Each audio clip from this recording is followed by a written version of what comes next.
that the Jews had in their heart, as they still have to this day, this conviction that it is their destiny. Even after Allah subhanahu wa ta'ala had expelled them from the Holy Land, even after they had lived in the wilderness for 2,000 years, it is the conviction in the heart of the Jews that it is their destiny to liberate the Holy Land of non-Jewish rule, to return to the Holy Land not as tourists, no, to return to the Holy Land to reclaim it as their own. For 2,000 years the Jews had this conviction in their heart that one day this will happen. To restore in the Holy Land the state of Israel, of Nabi Dawood alayhi salam and Nabi Sulaiman alayhi salam.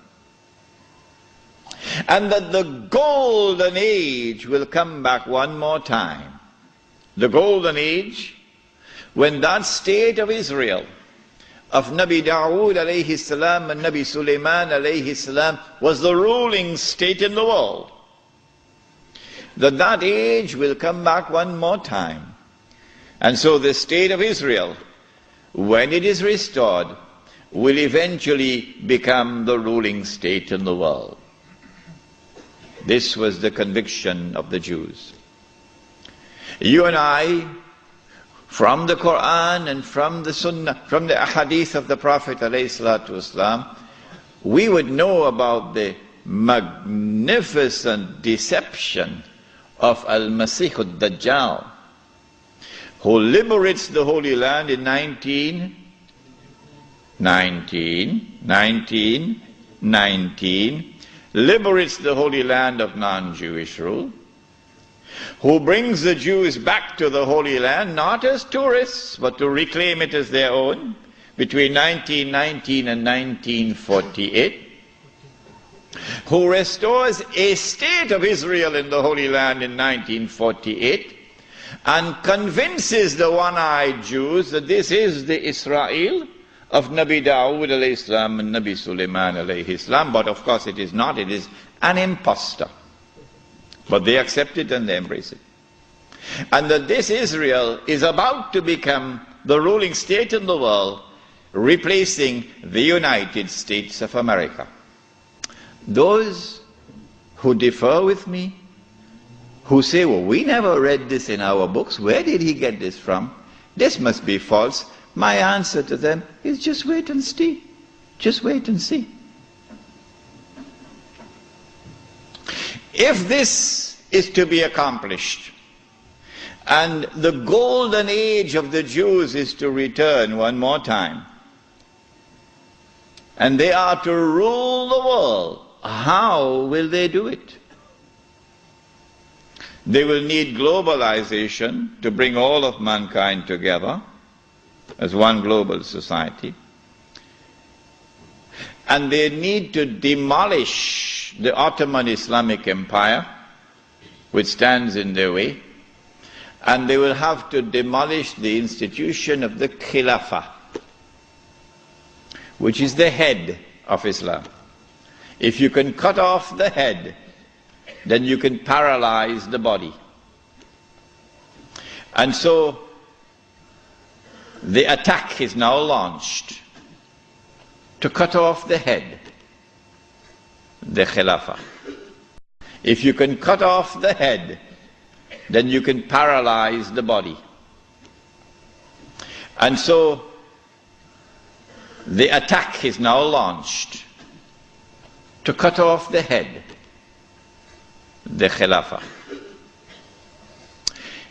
It begins as a philosophical attack, which we spoke of the first lecture here tonight. No, the one on alcohol.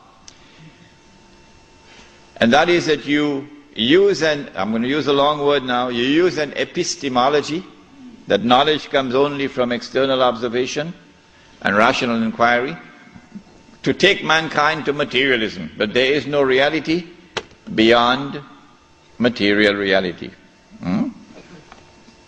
And then you apply that to political thought. And so out of philosophical materialism emerges a new political philosophy. What does it say? Since there is no reality beyond material reality, we can no longer collectively recognize sovereignty up there, so sovereignty must now be relocated down here. The people are now sovereign, no longer the God of Ibrahim alayhi salam. And the people constitute the state, and they locate sovereignty in the state. So the state is now sovereign. This is a European creation. It didn't come out of the world of Islam. Oh no. Not only is the state sovereign, but the authority of the state is supreme. And it is the state which now makes law. And the law of the state is the highest law, the supreme law. But more than that, the God of Abraham alayhi salam could make something haram. But we, the state, can change that and make it halal, meaning legalize it. If I am wrong, get up and correct me. Get up and correct me. We can change it and make it halal, meaning legalize it. And that is what Europe proceeded to do. Everything that Allah had made haram, they made it halal. There's nothing left now. When they declared that sovereignty belonged to them, not to Allah, that was shirk. It was shirk for Fir'aun, it is shirk for them. When they declared that the authority of the state is supreme, that was shirk.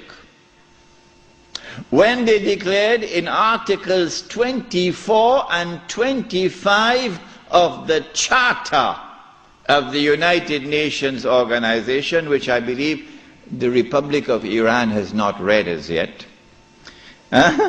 When they declared in Articles 24 and 25 of the Charter of the United Nations, which the Republic of Iran, the Islamic Republic of Iran has not as yet read, what did they declare?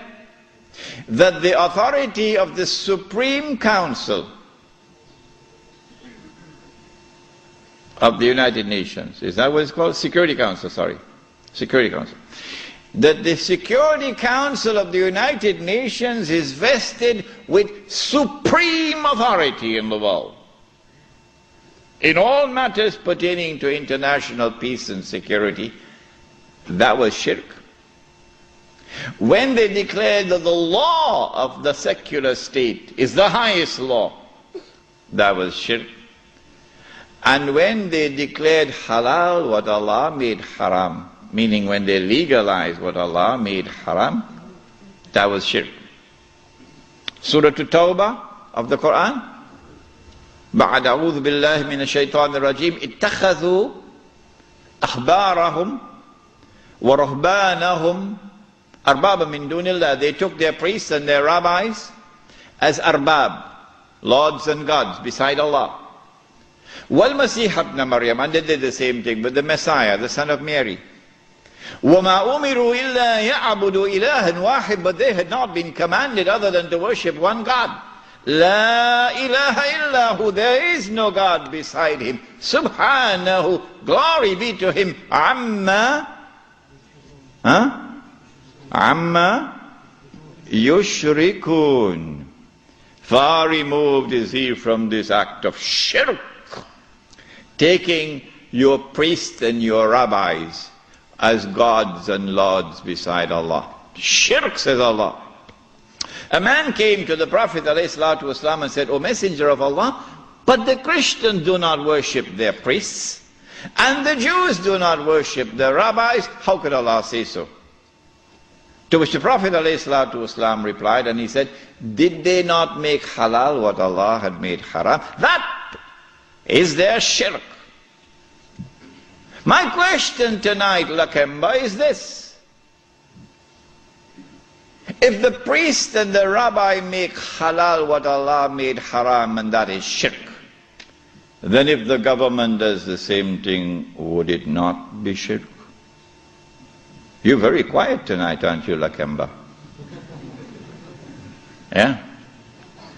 And so, what Europe did is to launch the philosophical and political attack before the military attack, to produce that which can replace the Khilafah. And then they sent their agents, you remember Jassasa in the Tamim al-Dari hadith? They sent their spies to infiltrate Istanbul and to create what were called the Young Turks, the committee of whatever it was called, in whose group was located a man named Mustafa Kemal, and brainwash them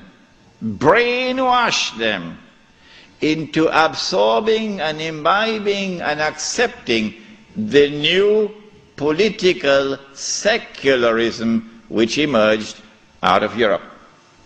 Jazakallah. Jazakallah khair.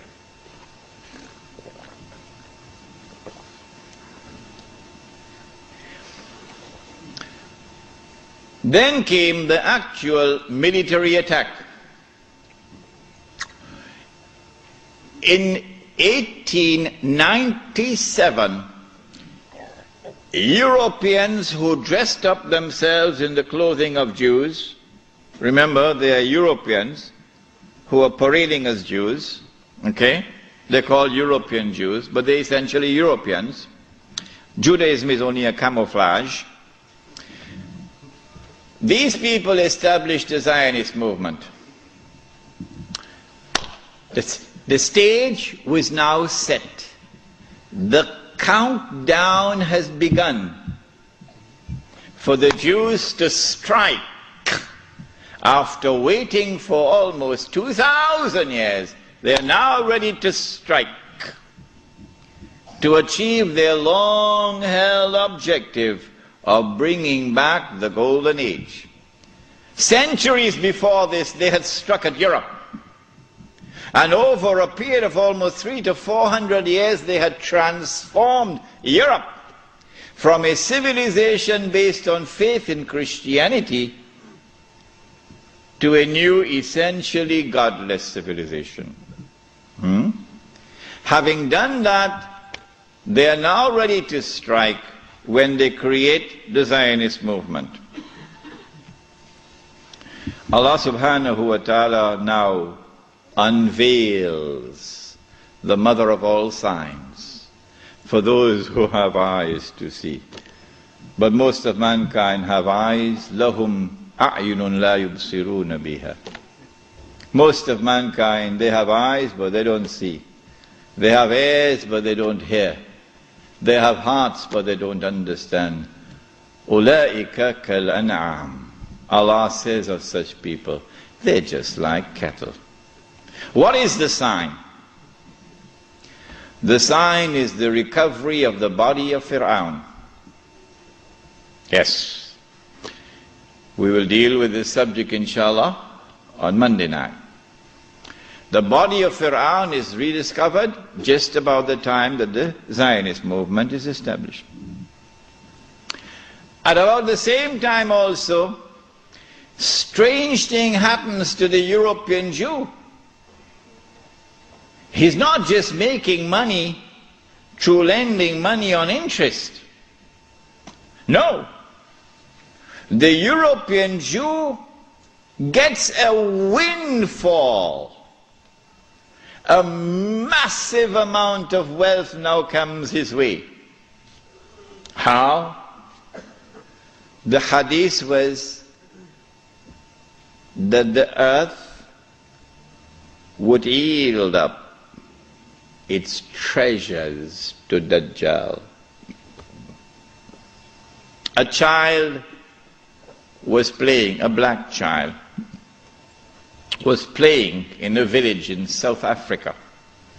And this child, in the middle of the 19th century, found a big stone, glittering stone. The European Jew gets a windfall. A massive amount of wealth now comes his way. How? The hadith was that the earth would yield up its treasures to Dajjal. A child was playing, a black child, was playing in a village in South Africa. And this child, in the middle of the 19th century, found a big stone, glittering stone. Child took it home, showed it to the parents. Parents took it to the chief of the tribe. Chief of the tribe took it to the white commissioner. White commissioner sent it to Cape Town or Johannesburg, one of these places, to have it examined, and promptly came the reply that this was a huge diamond. You think that happened by accident? You're living in Disneyland. No, the stage was now set when that diamond was discovered. Because now we know where the diamonds are located. By this time, Britain, the scientific and technological revolution has given to Britain in particular, and Europe in general, the technology to be able to locate underneath the earth, in the interior of the earth, the diamond veins. And the technology we wish to mine for it down in the depths of the earth, technology which never existed before. And so now the southern African region becomes a cluster of diamond and gold mines. One mine in particular becomes the most famous one of all. 3 months ago, I stood myself at that mine. It was the biggest man-made hole in the world, in a town called Kimberley. You heard about Kimberley diamonds. Yeah. When the diamonds were discovered at Kimberley and in the surrounding areas, it was the biggest discovery of diamonds in history.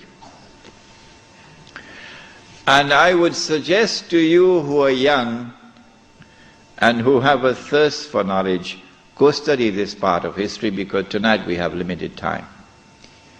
What the Jews did, using an Englishman who was not a Jew, Cecil John Rhodes, using him as the front man. They always use a front man, but they stood behind him, and they were able to manipulate the situation and gain control of the diamonds.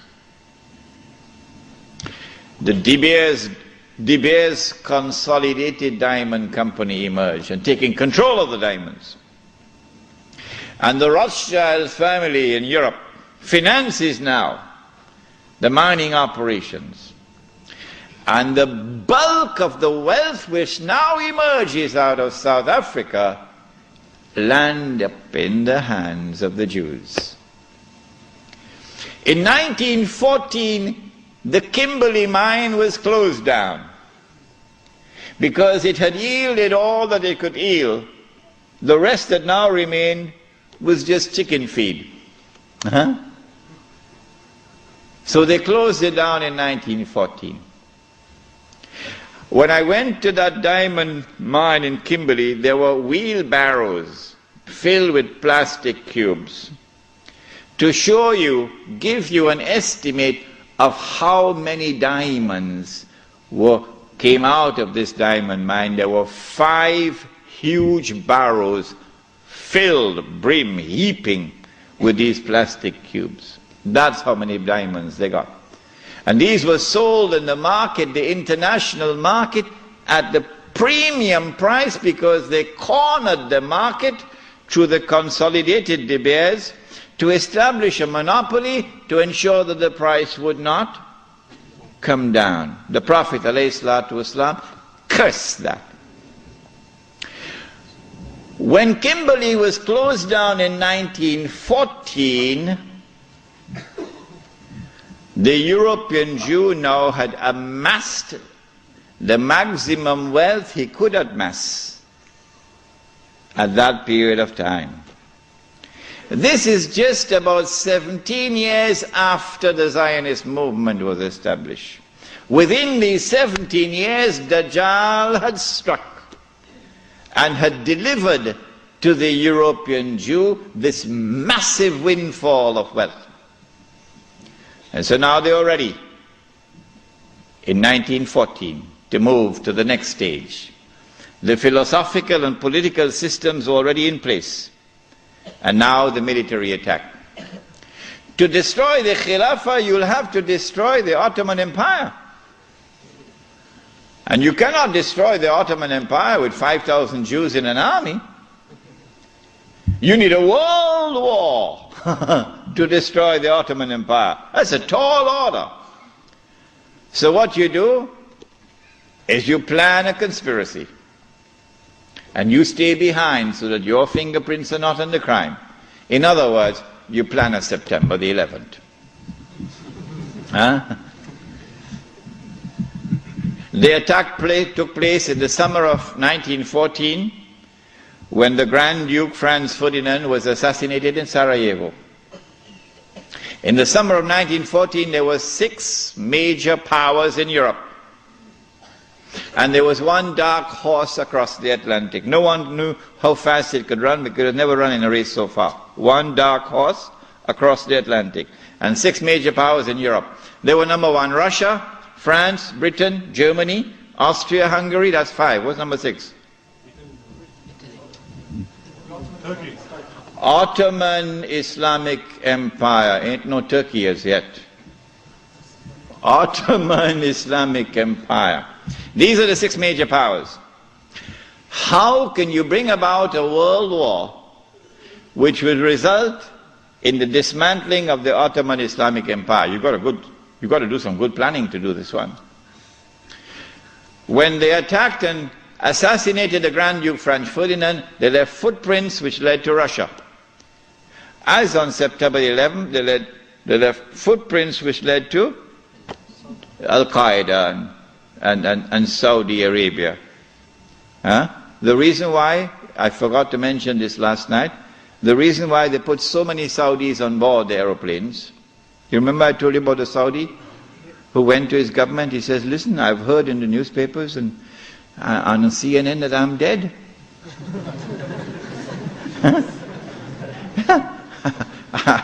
It seems to me as though I'm alive.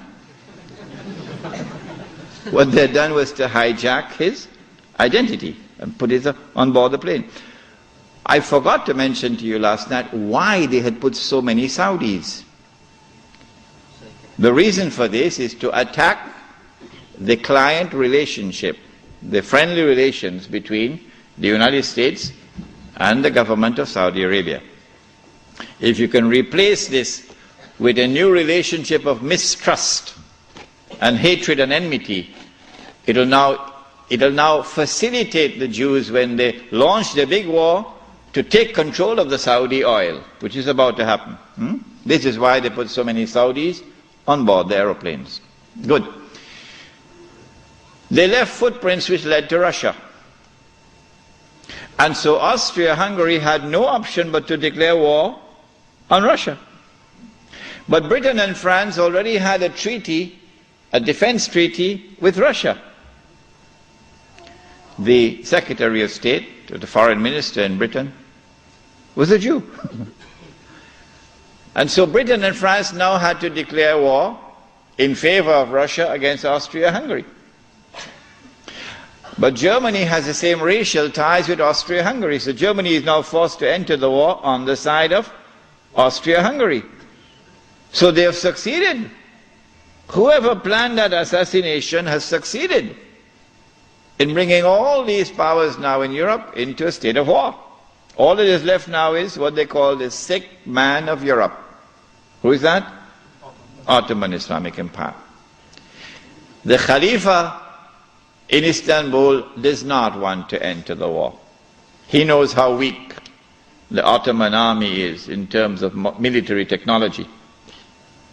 But through internal intrigue within Istanbul, the Ottoman Empire is forced into the war, and a Russian ship in the Bosphorus is used as a pretext.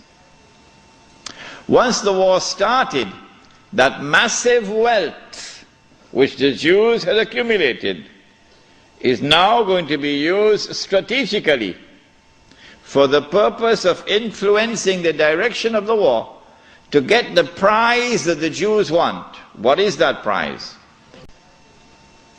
Once the war started, that massive wealth which the Jews had accumulated is now going to be used strategically for the purpose of influencing the direction of the war to get the prize that the Jews want. What is that prize? To destroy the Ottoman Islamic Empire, dismantle it, and to cut off the head of Islam, namely destroy the Khilafah. That's the prize they're after. The next prize is to liberate the Holy Land and to get the Holy Land for themselves. This is the prize they're after. Between 1914 and 1916, German submarines now make a surprise appearance into warfare. As when Israel launches her big war, we're going to see weapons that the world has never seen before being introduced into warfare. When the German submarine entered into the war, it tipped the scales on the side of Germany, and by 1916 Britain was on the verge of defeat. German submarines had surrounded and marooned the island of Britain. The French government had fallen, and Germany had occupied France, and Britain was on her knees. This is the moment that the Jews were waiting for. Now the Czech is going to talk. It's called financial diplomacy. The Jews, this is the German Jews, went to the British government and said, let's make a deal. Let's make a deal. We will intervene in the war with massive financial assistance to you. Massive. And we will bring that dark horse into the race. But that dark horse didn't want to come into the race. American public opinion was overwhelmingly against involvement in the war. And the most famous American of all was not the president. He was a man who had established the assembly line for producing motor cars. And what was supposed to have been a luxury item for only the rich, or you could see how the rich people were grinding their teeth in anger when this man caused the motor car to become accessible to ordinary Americans. For $700 you can get a motor car. $1,000 you can get a Model T. What is his name? Henry Ford. And this man did something else to his workers. He didn't bother about what was the market wage. No. He said, I am concerned with paying a just wage. And that market wage is not a just wage. And so he paid his workers a higher wage than the market wage. And so he won the hearts of the American people. He became an American icon. His name was Henry Ford. And he was totally opposed to American involvement in the war. But when the Jews went to the British government and said, let's make a deal, the British government said, deal. And so Jewish money, the diamonds of Kimberley, began to roll. And Jewish money now enters into the war in a massive way. And Jewish influence over the media in the United States is now made to work, and American public opinion is being brainwashed and slowly transformed, until suddenly to the consternation of Henry Ford and so many Americans, Franklin Roosevelt declares war, and the United States enters into the war. Britain, with this newfound wealth and with the assistance of the United States, now has a new lease of life, and the war now takes on a direction that the Jews wanted from the first place. It is in 1916 that Jassasa went to work with British spies in Arabia. Lawrence of Arabia, of course, is the most well-known of them. These British spies were sent into Arabia, posing as Muslims. And they went to two actors in Arabia, two. One was Sharif al-Hussain, who was appointed by the Khalifa in Istanbul as the Sharif of the Hijaz, Mecca and Medina, in control. Mecca was under the control of an Arab battalion, but Medina was under the control of a Turkish battalion.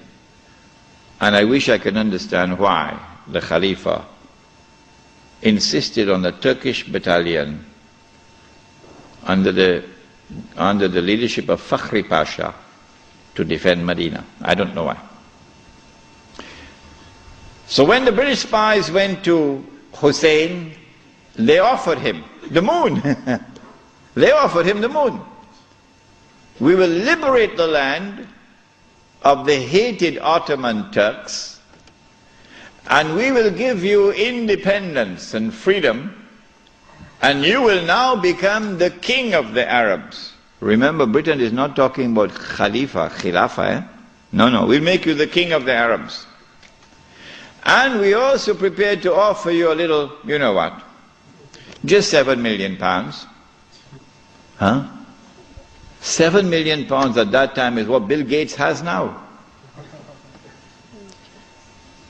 Sharif Hussain, the great-great-grandfather of Abdullah in Jordan now, then betrayed the Prophet Muhammad ﷺ, betrayed 1400 years of history of this ummah, violated the plain and clear command of Allah subhanahu wa ta'ala in the Quran in Suratul Ma'idah, in which He commanded us, Ya ayyuhalladhina amanu la tattakhizul yahuda wan nasara awliya. Do not take the Jews and do not take the Christians as your awliya. Do not establish an alliance with them in which you become dependent upon them and subservient to them. Do not do that, says Allah.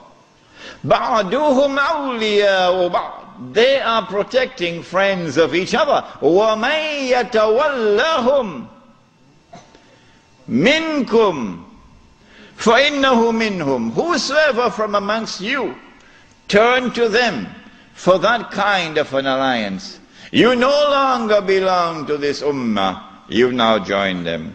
Inna Allah la yahdi al-qawm al-zalimin. Surely Allah will never provide guidance for a people who commit such an atrocious act of wrongdoing. And this is precisely what Sharif Hussain did, and what all his descendants from that day to this day have been doing. But the chickens are coming home to roost now for Abdullah. And the chickens are coming home to roost for Abdullah. When Mr. Bush attacks Iraq, then you're going to see Abdullah's suitcases at work. Yeah. They're all packed already, you know. They're all packed already. As soon as Mr. Bush attacks Iraq, you'll see where Abdullah is going to be heading for. Sharif Hussain now accepts 7 million sterling pounds and enters into a military alliance with Britain and declares himself independent of the Ottoman Khalifa.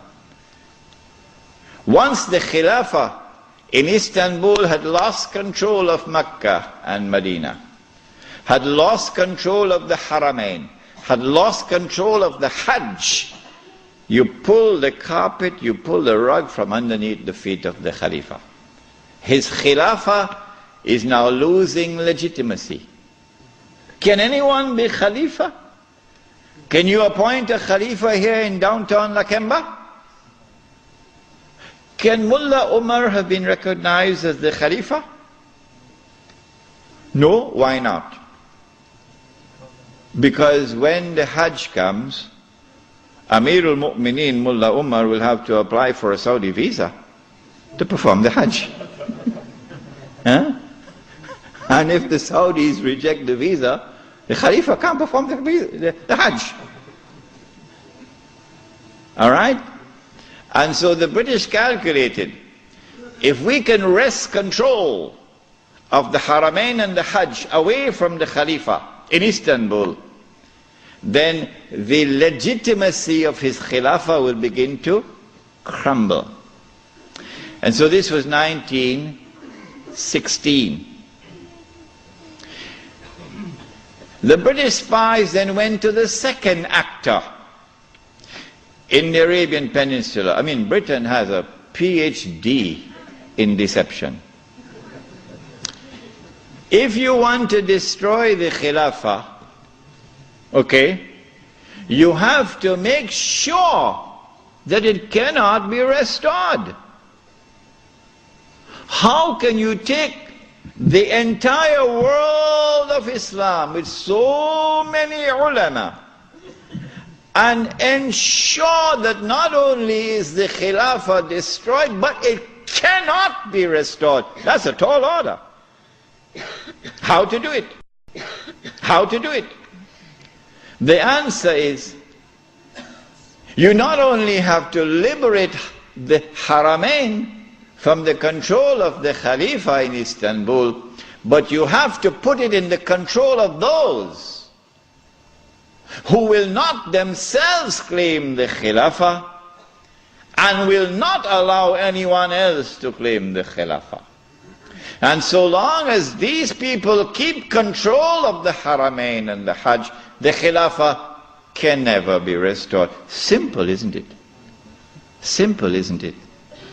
And so that was why they had to make the trip to Riyadh to meet, what's his name? Abdul Aziz Ibn Saud. Correct name? Of course it's the correct name. Why are you afraid to mention it? But Abdul Aziz Ibn Saud did not control the Hijaz. So he couldn't command a check for £7 million. Huh? He had to be content with something less than that. So what the British offered to him was, if you would sign the same kind of agreement with us and violate the specific command in the Quran and betray Allah and His Messenger and betray the Ummah, if you will do that, we pay you £5,000 a month. Would you accept that? Abdul Aziz says yes. Yes. And in 1916, Abdul Aziz ibn Saud signed an agreement with Britain. Yes. Which made of him a military ally of Britain, subservient to Britain. But when the Ikhwan, who were his military force, questioned him, how can you sign this agreement with Britain? And how can you accept this money from Britain, £5,000 a month? Abdul Aziz ibn Saud says, this is jizya. Jizya is what they pay to me because I control them. It was dust in their eyes and they swallowed it. And so Abdul Aziz ibn Saud got away with it. Massive betrayal, and a very dangerous plan is now in place. As soon as the Khilafah is destroyed, that Abdul Aziz ibn Saud will be given what is known as the green light, something that Saddam Hussein knows about, the green light. And then he will attack and take control of the Haramain. And when once he does that, he won't make the mistake of ever claiming the Khilafah for himself. And he will never allow anyone else to claim the Khilafah, because no one else can take the control of the Hijaz and the Haramain from them, because they are supported by Britain. And so goodbye to the Khilafah. It's gone. It can never be restored. Never, never, never be restored. So long as Britain and the United States of America underwrite the security of the Saudi state, you can never, never, never restore the Khilafah. By 1919, the Ottoman Empire was in shambles, falling apart. And a British army under General Allenby, with many Arabs and Punjabi Muslims fighting faithfully under his control, attacked the Turkish garrison which was defending Jerusalem, defeated it, and liberated the Holy Land. This was a joyous day for the Jews, because now the countdown is really moving forward, and the golden age is coming back. In the same 1919, when the Ottoman Empire is collapsing, and it is losing all its non-Turkish possessions, all the Arab parts of the Ottoman Empire are falling away, the Greek army now invades the Turkish mainland, Anatolia. And the Turkish people now have a tremendous fright in their hearts, because the Greeks hate them with a PhD in hatred. So Britain now has to create a Turkish general who would appear to the Turkish people as a savior who has come down from the heavens with his hands resting on the wings of angels to save the Turkish people. And so at a place called Gallipoli, a man named Mustafa Kemal inflicts a defeat on the ruling state in the world, Britain, and immediately climbs the ladder to become the hero of all heroes in Turkish history. Very convenient, isn't it? Mustafa Kemal now takes over. He is in fact de facto ruler over the Ottoman Empire, and the Khalifa is just a piece of furniture. In 1920, I think, or 21, there was a big treaty, negotiations in Versailles, and from this emerged now the Turkish Republic, which replaces the Ottoman Islamic State. But Mustafa Kemal said, the Turkish people love their Khalifa. So if Europe could have a pope, why can't we have a pope too?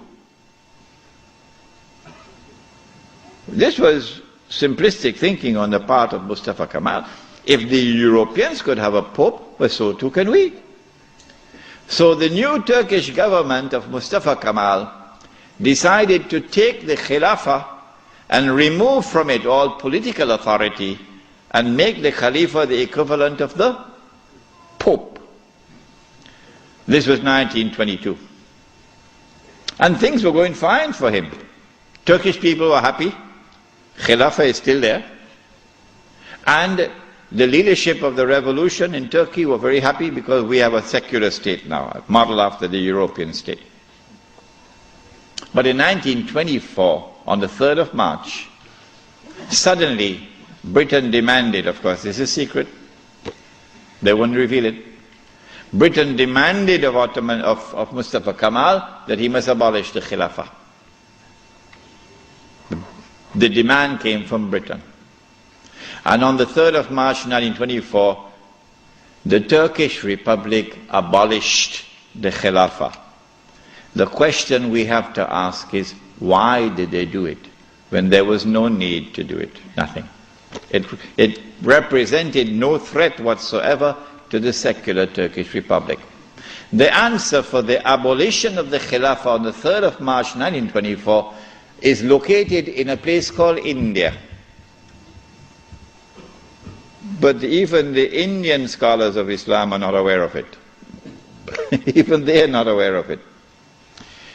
When the attack on the Khilafah was taking place in the 1916, 17, 18 period, then Indian ulama, at that time the Indian Muslim community was one of the most influential Muslim communities in the world.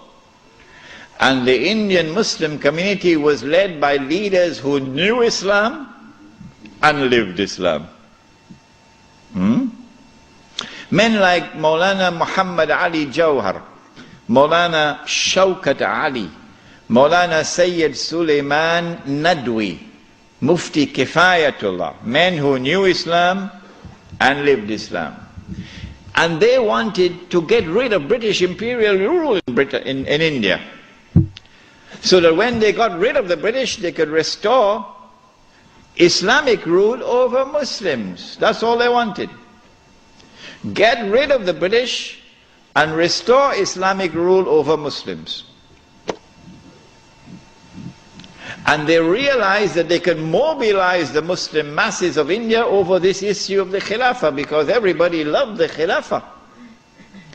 And so they established a movement which they call the Khilafat movement, Harakatul Khilafah, the Khilafat movement.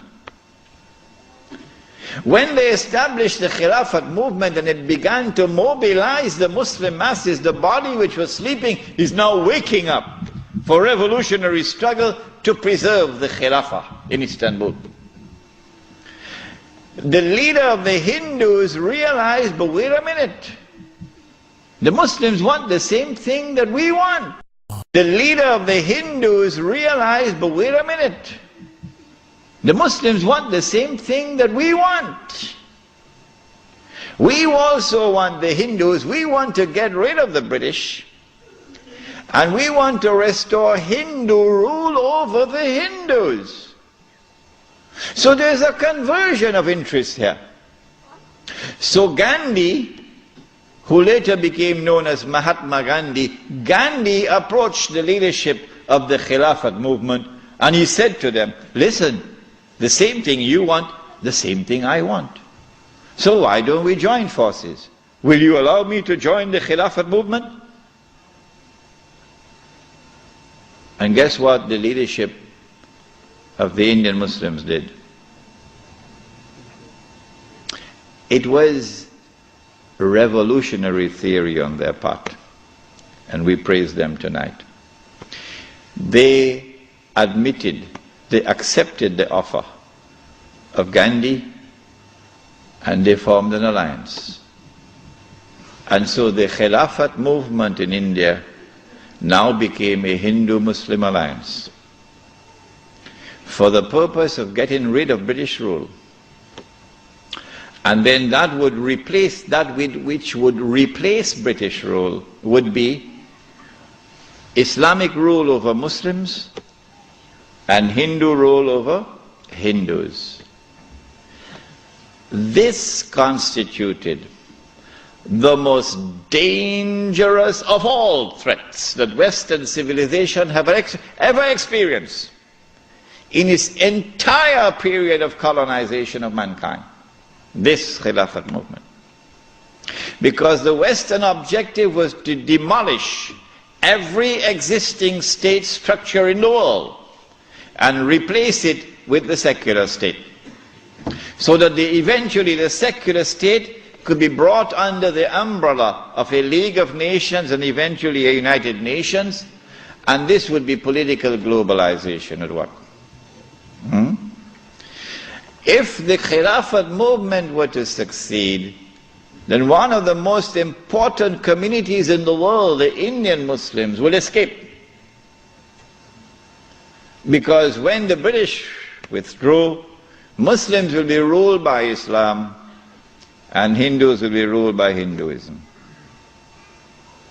Between 1920 and 1924, the Khilafat movement was building up steam at an alarming rate. And by 1924, the British had calculated, we have to get rid of this Khilafat movement. And the only way we can think of now is to abolish the Khilafat. And so they put the pressure on Mustafa Kemal. As soon as the Khilafat was abolished, the Khilafat movement in India began to lose steam.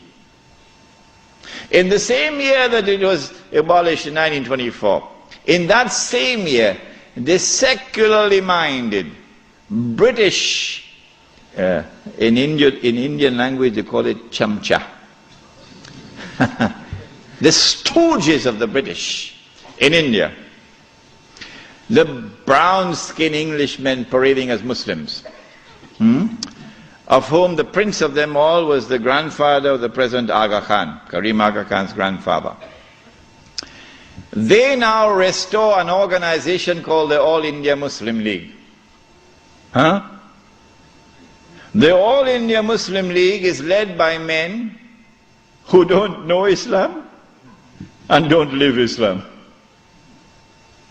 And these are the people who now wage a struggle for the liberation of the Muslims from British rule to be replaced, not with rule of Islam, oh no, but rather by the rule of the secular Republic of Pakistan and the secular Republic of India, so that Pakistan and India could be embraced within the community of secular nation states. But of course you had to put a little red herring to fool the people. So you have to make it appear as though Pakistan is going to emerge as an Islamic state, but that's just dust in their eyes, to fool those who see with only one eye. And so in 1924, on the 3rd of March, the Caliphate was abolished.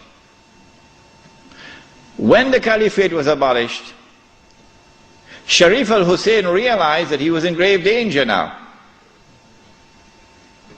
So long as there was a Khalifa in Istanbul, the British needed him. But now that the Caliphate was destroyed, abolished, Sharif al-Hussain now realizes the plan. He says, oh my gosh, they're going to send Abdulaziz ibn Saud to cut my throat now. In exactly the same way that Abdullah of Jordan is now realizing, as soon as Bush attacks Iraq, that is the end of me. So Sharif al-Hussain decides 4 days later, on the 7th of March 1924, to claim the Khilafah for himself. But when you're a client state of Britain, you can't do that. You have to first apply to the British government for permission to become the Khalifa. He didn't do that. As soon as Sharif al-Hussain claimed the Khilafat for himself on the 7th of March 1924, you're going to get all of this information in that book which is outside, The Caliphate, the Hijaz and the Saudi Wahhabi nation state. As soon as he did that, Britain gave the green light to Abdulaziz. Attack. Within 6 months, the Saudi army of Abdulaziz ibn Saud conquered Mecca. And Abdulaziz and Sharif Hussain packed his suitcase and off he went. British took him away. This one the Americans will take out of Jordan. And so Abdulaziz ibn Saud is now in control of Mecca and eventually Medina. It's a Saudi Wahhabi alliance. Does he claim the Khilafah for himself now? No. What he does is, as soon as he enters Mecca, in 1924, October, Abdulaziz ibn Saud makes a proclamation, and they're going to hate me for revealing this to you, because nobody remembers it now. The proclamation which he makes is that this land belongs to the entire Ummah. This land belongs to the entire Ummah. I wonder how a Pakistani or a Bengali Muslim will feel when he hears that, and he's been rounded up like dogs, stray dogs, and put on trucks because he's overstayed his visa, while white-skinned Americans and British are treated like princes. in the Holy Land. How would a Pakistani or Indian or Bangladeshi feel? This land belongs to the entire Ummah. And it is for the Ummah, not for Abdulaziz ibn Saud, for the Ummah to establish the government which will rule over this land. That is his proclamation in 1924. But in cricket it's called playing for time. He did this because in April of 1924, Al-Azhar University had responded to the Turkish abolition of the Khilafah. What did they do? Al-Azhar University declared that this was bid'ah and haram to abolish the Khilafah. And therefore we must respond to it. And the response of Al-Azhar is that we must have a mu'tamar, a conference, which would meet and which would appoint a new Khalifa. As soon as Al-Azhar issued this proclamation, you could see how Britain was trembling. The British government can't digest their food now. They've got to plan some counter strategy to the initiative of Al-Azhar University. The counter strategy is that Egypt is itself not a free country.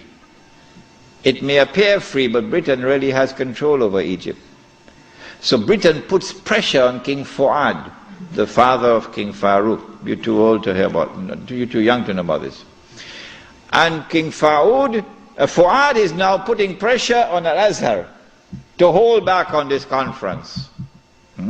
So for 2 years the conference can't take place. 2 years because of British pressure. The conference finally takes place in June, July of 1926. But Britain uses another counter strategy. She gets Abdulaziz ibn Saud in Mecca to also convene a conference of the world of Islam in Mecca at the time of the Hajj, which is May of 1926. And then Britain and Russia and France and China and all the major powers in Europe all get to work. Massive intervention in the affairs of the world of Islam to ensure that the Cairo conference does not succeed in winning a representative gathering, and that the Mecca conference gets all the Muslims attending it. And they succeeded. The Cairo conference, organized by Al-Azhar University, becomes an essentially Arab conference because non-Arabs are hardly present. The conference met. The conference decided that the Khilafah was an essential part of the deen, that it was bid'ah and haram to abolish it, that the Khilafah must be restored, but we don't know how to do it. So let's go back home and come back after 1 year. That was the decision. We don't know how to do it. But in Mecca, you had the most successful representation of the entire world of Islam, because Britain really went to work on it. This conference is now convened, but strangely for the Wahhabi movement. Strangely for the Wahhabi movement, which is a religious movement, which declares that it is bringing back the original Islam and removing all the extraneous things which had been added and cutting out all the shirk. So this is the real Islam. Well, then how come you don't even have the subject of the Khilafah in your agenda for your conference? We asked the Wahhabi movement, give us an answer. There is no answer. The answer is that the Wahhabi-Saudi alliance is now perpetrating a gigantic, a massive betrayal of Islam in abandoning the Khilafah. And so the conference takes place. But the subject of the Khilafah is not even on the agenda of the conference. Instead, Abdulaziz ibn Saud approaches the conference twice, himself in person. And he asks the conference to recognize him as Al-Malik. That his rule should be recognized over the Hijaz. When the conference had heard His Majesty the King on both occasions, and the conference is now sitting down to discuss the matter, shall we recognize Saudi Wahhabi rule over the Hijaz? The leader of the Indian Muslim delegation jumped up to speak first. He spoke first. His name was Maulana Muhammad Ali Jawhar. He got up and he told the king, get lost.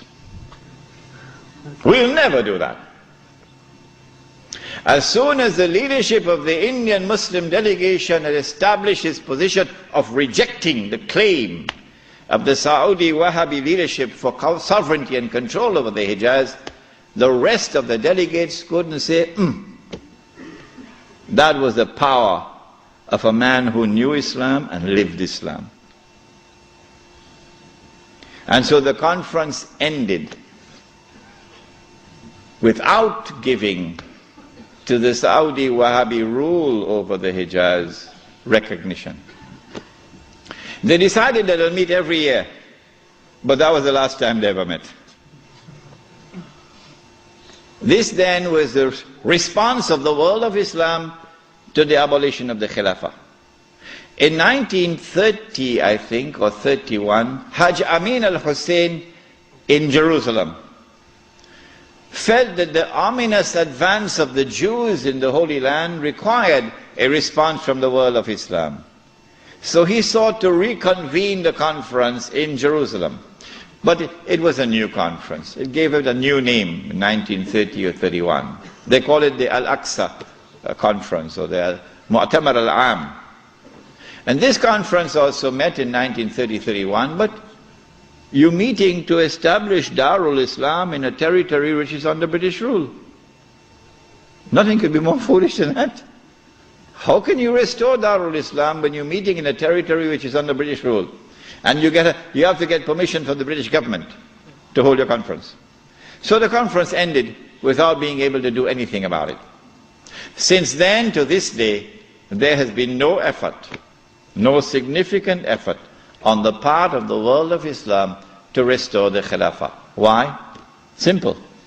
Because you cannot restore the Khilafah unless and until you can liberate the Hijaz, Makkah and Medina. You can't do that. When the Hijaz, the security of the Hijaz is underwritten by Uncle Sam. What is the replacement of the Khilafah? Around the world, beginning with the secular Republic of Turkey, and then an Iran which resembles a Shia republic, but essentially is a secular republic, and then the secular Republic of Pakistan, which of course has now become the American Republic of Pakistan. And then in 1933, the Republic of Saudi Arabia, but they're parading as a monarchy. But it's actually a secular state. Because it has all the trappings of a secular state. A secular state has territorial sovereignty. The state of Saudi Arabia has territorial sovereignty. A secular state has citizenship. Once upon a time when I went to Mecca, I was Muslim. And the only difference between me and my fellow Muslim who was resident in Mecca was that I was Musafir and he was Sakin. Other than that, we're the same. But now, I am a foreigner. If this is not bid'ah, I should change my name. I am now a foreign national. And they are Saudis.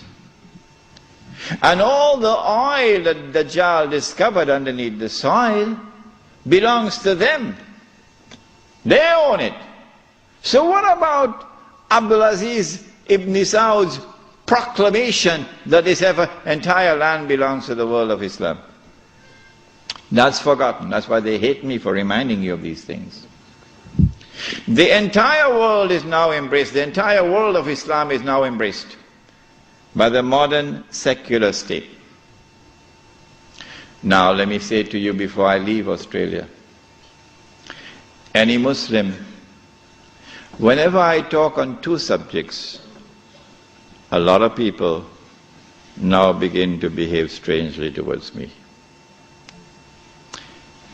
But while it pains my heart, it will not change me, because I do not teach Islam to please people. I try to do it to please my Lord. When I talk on the subject of riba, some people begin to hate me. Yeah, it doesn't matter. When I talk on this subject also, when a Muslim pledges his allegiance to the modern secular state and to its constitution, which declares that Allah is no longer Al-Malik, no longer Al-Akbar, no longer Al-Hakam. The state is now Al-Malik, Al-Akbar and Al-Hakam. And the state can make halal what Allah made haram. When a Muslim pledges his allegiance, and you've got to do that to get citizenship. Oh yeah. Can't get a US passport without pledging allegiance. When you do that, you commit shirk. If you don't believe me, no problem. No problem. When you reach the grave, then you will see. When a Muslim goes and votes in the elections to constitute the government which will preside over this shirk, you enter into shirk. But if you don't believe me and you want to go and vote in the elections, I am not stopping you. So don't let there be any bad blood between us. I'm not stopping you. But when you enter in the grave and you find that you've entered into shirk, do not plead ignorance. That's all. Stand up like a man and take it on that day. This is now the universal shirk that the Prophet ﷺ had prophesied. He said the time would come when shirk will be everywhere, be so difficult to recognize it. However, as difficult as it would be to recognize a black ant on a black stone on a dark night. So if you did not recognize it before this lecture, don't be surprised, but now you know. This universal secular state is now used to embrace all of mankind, including the world of Islam, in political globalization. So that eventually you have one government over all of mankind. Eventually the Jews will now rule the world using that structure. That's about to happen. We already made significant progress towards that day. When you read this book, Jerusalem in the Quran, which I believe is the first and only book on the subject, because you couldn't write this book before 1948. Nobody could write it before 1948. Not in 1400 years of this history. In fact, it was difficult to write this book in 1948. It's easy to write it now, but difficult to write it at that time. When you read this book, then you'll understand why it is, I say, that we are now located at that moment in time when one ruling state is about to give way to another. That the state of Israel is about to replace the United States as the ruling state in the world. The state of Israel is about to replace the United States as the ruling state in the world. When Israel takes over from the United States with that big war which is about to take place, and the American economy collapses and the US dollar collapses and all the paper money in the world collapses, and this is going to be my lecture next Wednesday, inshallah, on Islam and the international monetary system, please come to it. Then we see that transfer of power. Israel takes control of the oil, for example, of the Middle East. When Israel becomes the ruling state in the world, then the Jews will say, the golden age has come again. The prophecy is being fulfilled. But they're being deceived in the grandest and most magnificent deception mankind has ever witnessed. No, this is not the golden age. You have been deceived by Al-Masih ad-Dajjal. Israel will rule the world for a day which is like a week. If you disagree with me, you say, we never heard this before. Our sheikhs who taught us Islam, they never talked about this, so you must be wrong. My response is wait and see. That's all. I don't have to say anything more than that. How long will a day which is like a week last? How long? How long will Israel rule the world? And what will be our predicament during that time? This is what I spoke about last night. You cannot establish Islam at the macro level, so go ahead and establish at the micro level. The jihad is already in force to liberate the Holy Land. No one can stop that jihad. No one can stop it. The jihad is already in force to liberate the territory from where the army will come, from Khorasan. No one can stop that jihad. When you see that army coming from Khorasan, the Prophet said, go and join that army, even if you have to crawl over ice. Because no one will be able to stop that army until it reaches Jerusalem. When a day which is like a week has come to an end, and we will know that because the water in the Sea of Galilee would have dried up. That is the time when these events are now going to take place. The advent of Imam al-Mahdi, Dajjal appearing in a day which is like our day, so we'll see him as a Jew, etc., and the Son of Mary coming down. There are some of you who have become a bit uncomfortable with my statement that I said it would be perhaps within the next 50 years. And I went on to say, I can be wrong. If this statement is uncomfortable to you, I can make another statement which means exactly the same thing. Exactly the same thing. I can say that I expect the Sea of Galilee to dry up in about 50 years. I hope you'd have no objections to that. Huh? But it's the same thing. Because it is when the water in the Sea of Galilee dries up that the Son of Mary will come back down. Go and read your Sahih Muslim. It is at that time, and go and notice the water level in the Sea of Galilee now. It is lower than it has ever been before in history, and Lebanon is about to take water out of the river. What's the name of the river? Litany? Huh? Whatever is the name of the river. Lebanon is about to take water out of that river, and Israel is saying, if you do that, we're going to wage war against you. Why? Because that water runs into the Sea of Galilee. Yes. And so the hadith of the Prophet Muhammad ﷺ is now moving to center stage. If I say 50 years, and if I say I can be wrong, at least I'm giving you a wake-up call. A wake-up call that you're living in the age of the countdown. So don't be fighting each other over chicken feed. That's what you're doing. In South Africa in particular, the ulama fighting with each other. Sectarian conflicts over chicken feed. While this hugely important subject is so far away from them, it is unbelievable. When the water in the Sea of Galilee is drying up, and the state of Israel has ruled the world for a day which is like a week, then in Sahih Muslim we are told, a Muslim ruler will die and there will be disagreement concerning succession.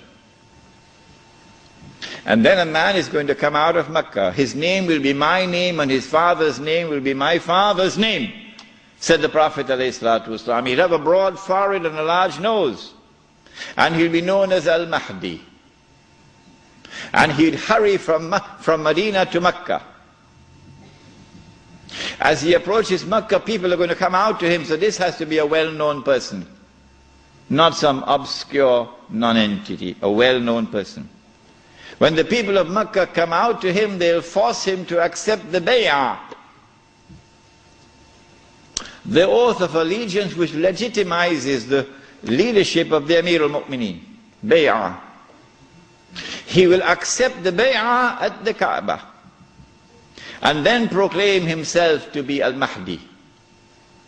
It is only then that you would know that al-Mahdi is here. So stop asking these foolish questions. Is he born already? Is he in Lebanon? Or maybe in Indonesia? That's foolishness. Al-Mahdi cannot emerge until Israel has become the ruling state in the world. Al-Mahdi cannot emerge until Dajjal has completed his mission. Al-Mahdi cannot emerge until the state of Israel has ruled the world for a day which is like a week. Al-Mahdi cannot emerge until the water has dried in the Sea of Galilee. So stop these foolish questions. He proclaims himself to be the Mahdi. There are going to be eclipses of the sun and the moon that month. But there have been eclipses of the sun and the moon in the past. But after he proclaims himself al-Mahdi, he's going to be attacked from an army, with an army from Sham. That army comes down to the south, and armies are under the control of governments. And when that army is between Medina and Mecca going down south, the earth is going to open and swallow that army. That is the sign of all signs. Beyond a shadow of a doubt, validating the claim of this man that he is the Mahdi. But Mecca has never been a Shia city. Never. And Mecca will not be a Shia city at that time. And Mecca will not come out to give allegiance to a Shia. And so you have to be living on the moon to believe that the Mahdi is going to be Shia. We do not say this to embarrass the Shia, or to be uncharitable to them, or to hurt their feelings in any way. This is just factual analysis. When the earth opens and swallows that army, then on that day, those from the world of the Shia who accept him as the Mahdi and follow him are our brothers in faith. And shoulder to shoulder we'll fight to liberate the Holy Land. But those from the Shia, and we anticipate that there will be those, who will now reject him as the Mahdi because he is not Shia. You're not our brothers in faith. And you will not fight with us shoulder to liberate the Holy Land. When the army is swallowed, then the Mahdi is going to be attacked by another army, and this is now an army of the Quraysh, an army of the Kalb. And remember that armies are under the control of governments. The Mahdi will defeat this army, and when an army is defeated, that is the end of Saudi Arabia. Goodbye to bad rubbish. Goodbye to bad rubbish. Let it be recorded in my book tonight. Let it be recorded in your book tonight. Goodbye to bad rubbish. The most monstrous betrayal of Islam ever committed in history, committed by those who control that state. Now Darul Islam is restored. Yeah, this is Islam, not that. And let it be clear that there are so many Salafi Muslims in Saudi Arabia, in prison, because they too are struggling for the same thing that I am struggling, to liberate that land. Let it be clear that there's a man like Sheikh Safar al-Hawali, who is at the forefront, intellectually, spiritually, and theoretically, at the forefront. I benefited from his thought. And so, do not remain with this sectarian conflict and describe that masjid, Salafi masjid, this one Sunni masjid, this one Indonesian masjid, that one Malay masjid. I thought the masjid was the house of Allah. Has it changed? When Darul Islam is restored in the Arabian Peninsula, this is now the most dangerous and potent of all threats to the state of Israel. Dajjal will now attack. He's now in a day which is like our day. And so we'll see him, a Jew, a young man, powerful, built, curly hair. But I'm not saying anything about his eyes because you understand the hadith about the eyes now. The Prophet ﷺ pointed his hands to the east 20 times. And he said he's going to come from the east. Jerusalem is northwest. When Israel attacked Jamal Abdel Nasser, although Israel is to the east of Egypt, Israel attacked from the west and destroyed the Egyptian Air Force on the ground in the 6-day war. Similarly, Dajjal is not going to attack from the northwest. He attacks from the east. 20 times, said Muhammad alayhi salatu wasalam. You can come from the east. When he attacks, he's going to be riding on a donkey, which will travel as fast as the clouds, and which will have his hair stretched out wide. I'm going to Perth, inshallah, on Thursday on that donkey.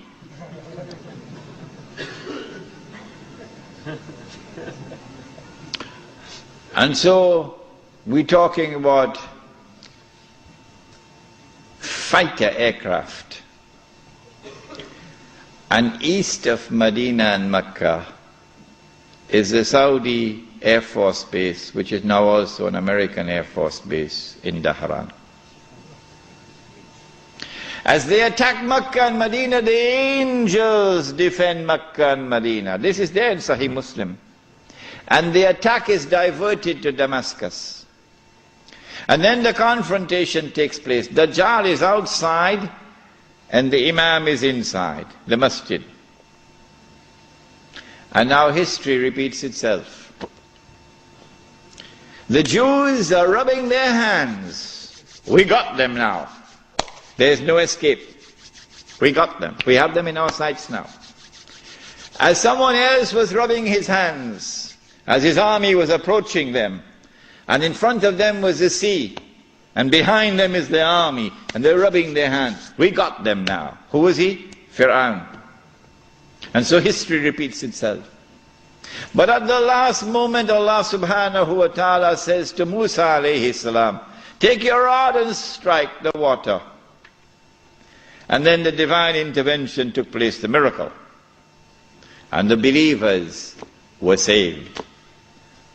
وَإِذْ فَرَقْنَا بِكُمُ الْبَحْرِ فَأَنْجَيْنَاكُمْ وَأَغْرَقْنَا آلَ فِرْعَوْنَ وَأَنْتُمْ تَنْظُرُونَ. Now history repeats itself. As the Jews are rubbing their hands, we've got them now, we've cornered them.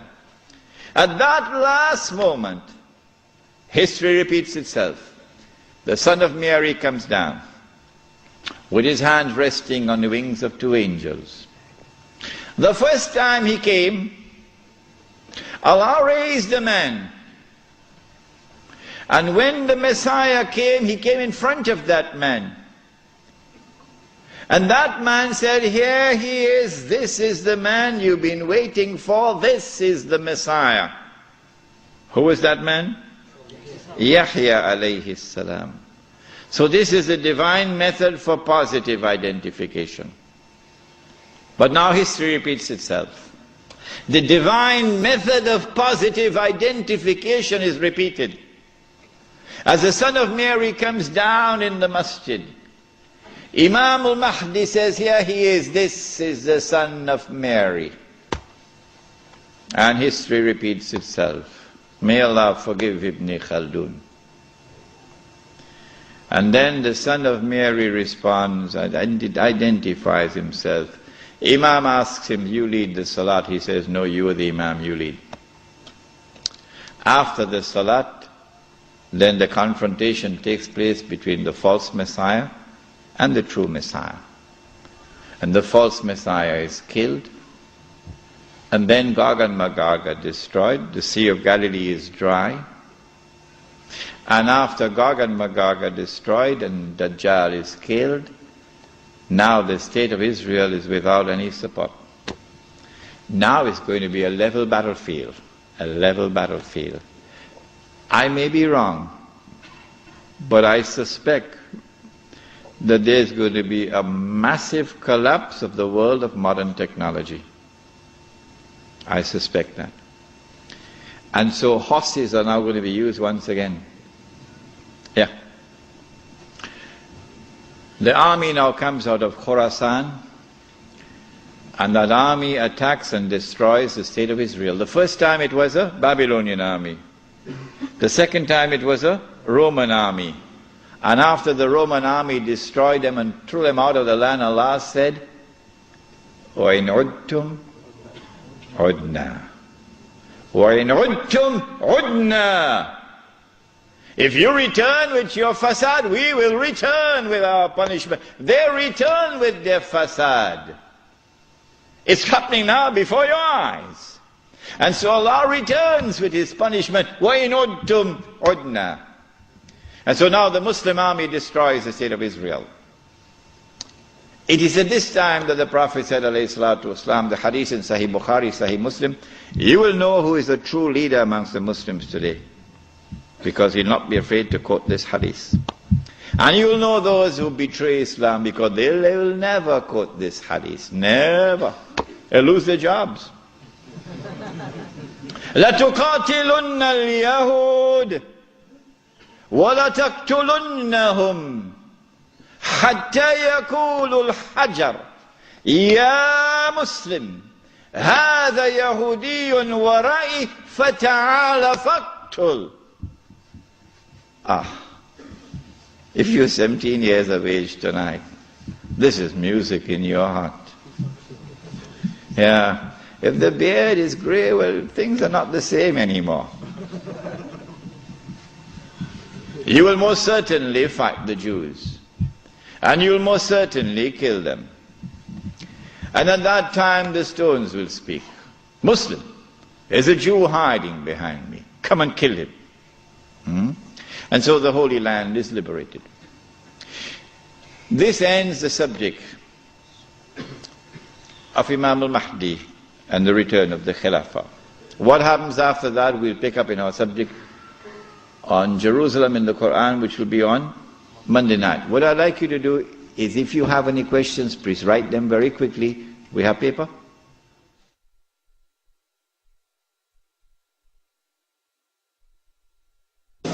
Question 1. Please define the geography of Khorasan. Where is Khorasan? Khorasan, in the time of the Prophet ﷺ, has been researched by the eminent Pakistani scholar, Dr. Israr Ahmad, and he has explained that Khorasan is that territory which extends from northwest Pakistan, the Pathan belt, northeast Iran, the whole of Afghanistan, and the territory north of Afghanistan. But clearly Afghanistan is in the heart of Khorasan. No. This territory has one thing distinctive about it, that Europe could never colonize the heart of Khorasan. The British tried when Britain was the ruling state in the world, and the British failed. And then the Russians tried when they had the superpower, the Soviet Union. And after 12 years, the Russians failed. And guess who is trying now? Yes. The war in Khorasan has just begun, Mr. Bush. It has just begun. On that day, when Islam liberates Afghanistan, I believe it is that army which will be unstoppable until it reaches Jerusalem.